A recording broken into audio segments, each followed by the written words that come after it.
Welcome to SIM-PAC Live. I'm Geoff Matthews. Earlier this week, Mark Carney, Prime Minister of Canada, gave a widely discussed speech at Davos. Great speech. What an intelligent, eloquent man. Prime Minister Carney talked about a rupture in the global order, a world becoming more fragmented, more transactional and less predictable. I want to view the world order rupture through a SIM-PAC lens and what it means for the future of sustainable industrial manufacturing, and specifically for Australia and New Zealand. I'm predicting the rupture won't slow the energy transition. It will accelerate it.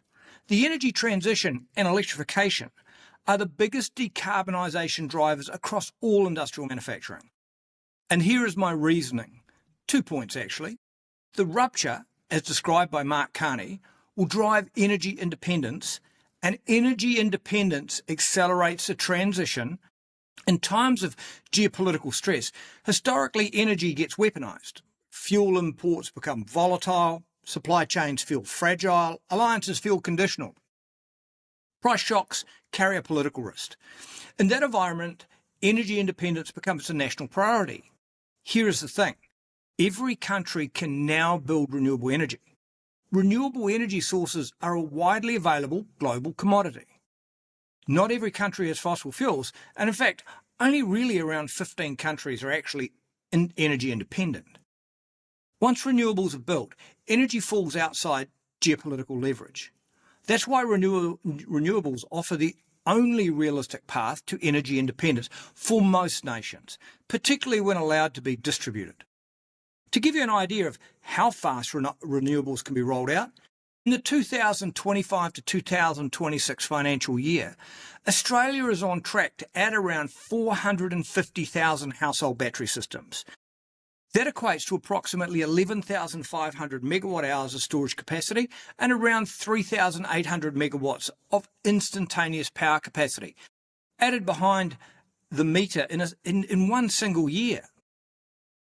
That is more than the largest coal-fired power station ever built in Australia, and it dwarfs New Zealand's largest hydroelectric power stations. Amazing what can be achieved when you don't have consenting issues. Even in the United States, arguably the most politically hostile environment for climate policy, currently, the energy transition is still moving forward. US electricity demand is growing at its fastest pace this century. Yet fossil fuel generation is not capturing that growth. Coal generation is falling, gas growth is marginal, wind and solar are doing almost all the heavy lifting, with solar expanding rapidly backed by falling battery costs. The second point is this. The United States does not control the global energy transition supply chain. The hardware that underpins the modern energy system, solar panels, batteries, inverters, EV drivetrains, grid-scale storage, is overwhelmingly manufactured in China. Now, some might argue that we have an unhealthy reliance on China. Fair point. The transition has an industrial backbone, however, that exists largely outside US control. So even if the United States steps back from climate leadership, disengages from multilateral processes, or turns inward economically, the transition does not stop.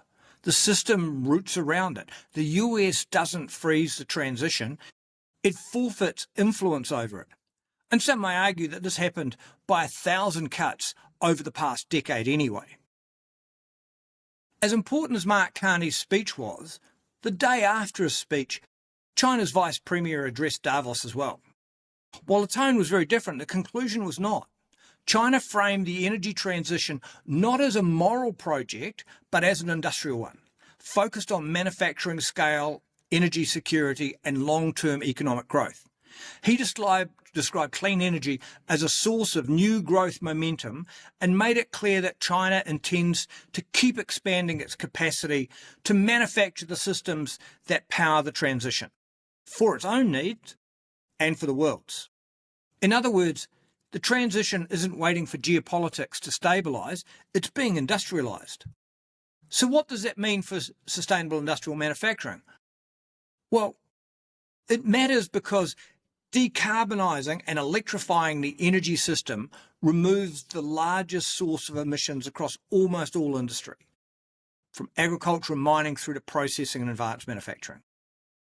Energy is the dominant emissions input. Change the energy system and you change the emissions profile of industry at scale.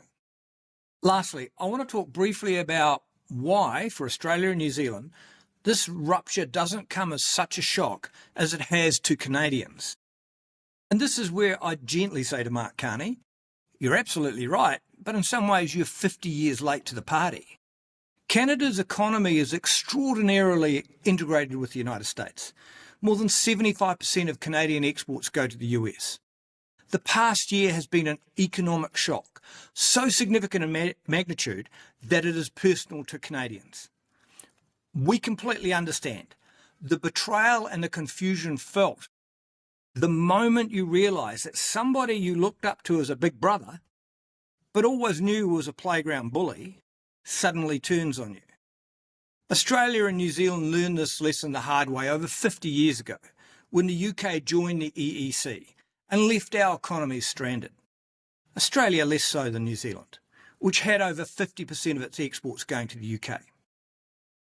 Australia had started to move away earlier, shaped in part by experiences like the Gallipoli campaign and the Bodyline series of the summer of 1932-33. And if you haven't heard of either of those events, they're worth looking up. For Australia, they were nation-defining. So 50 or more years ago, we had our betrayal and our rupture. As trading nations, it forced us to diversify. Diversification isn't new to us, it's structural. Today, both Australia and New Zealand trade roughly twice as much with China as we do with the United States.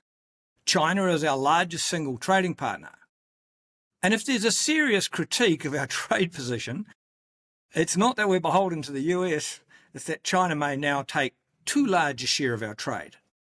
And that's a real conversation. But it's also important to recognise this.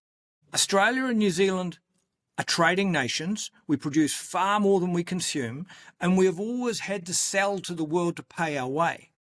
Internationally, we have often had influence greater than our populations would suggest. We've never really had the luxury of being a middle power. We've always been amongst the smallest kids in the playground, but we have a proud history of standing up for those even smaller than us. Even when it comes to security arrangements, we manage. When New Zealand went nuclear free in the 1980s, we were removed from ANZUS, but we remained in part of the Five Eyes. The relationships adapted, and importantly, we kept channels open with other like-minded countries. And I have no doubt recent events will strengthen our security relationships with Canada and the UK and the EU. Whether we ever get to see a nuclear submarine built in Australia, however, well, that remains to be seen. So yes, Mark Carney is right to name the rupture, but the rupture will not hold back the energy transition. It will accelerate it. Because in a fractured world, energy independence stops being optional, and renewables are the fastest way to stop the playground bullies stealing your lunch.